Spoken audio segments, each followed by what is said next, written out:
இயற்கை முறையில் காய வச்சுக்கிறது மஞ்சள் கெமிக்கல் இல்லாமல். இது வந்து கஸ்தூரி மஞ்சள். இந்த கஸ்தூரி மஞ்சளில் என்ன சேர்ந்துருக்குன்னா இருக்கும் ஜாதிக்காய், வசம்பு, கஸ்தூரி மஞ்சள் மட்டும் சேர்த்து அரைச்சி வச்சுருக்கோம். இயற்கையான மூலிகையில் வெயிலுக்கு எப்பவும் அது போட்டு குடித்தா கலர் வந்துடும் நல்லா இந்த வெயிலுக்கு நல்லாயிருக்கும்.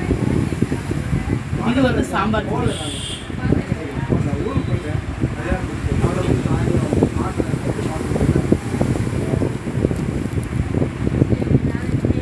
இது வந்து சௌராஷ்டிரா குழம்பு பொடி. சௌராஷ்டிரா குழம்பு. இதே மாதிரி எல்லா வகையான பொடியும் இருக்குது. காஷ்மீர் பொடி இருக்குது. இயற்கை மூலிகையில் எல்லாம் தயார் பண்ணுவோம். வீட்டு முறைப்படி தயார் பண்ணி வச்சுருக்கோம். பாய் மசாலா இருக்குது. பாய் மசாலானா பாய் மீன் masala, mutton masala, chicken masala, chicken 65 பொடி எல்லாமே இருக்குது. நீங்கள் ஆர்டர் கொடுத்தீங்கன்னா என் ஃபோன் நம்பர் இருக்குது. அந்த ஃபோன் நம்பருக்கு நீங்கள் பேசினீங்கன்னா நான் கொரியர் மூலயமா இந்தியா ஃபுல்லாகவும் அனுப்புவோம், வெளிநாட்டுக்கும் அனுப்பிட்டு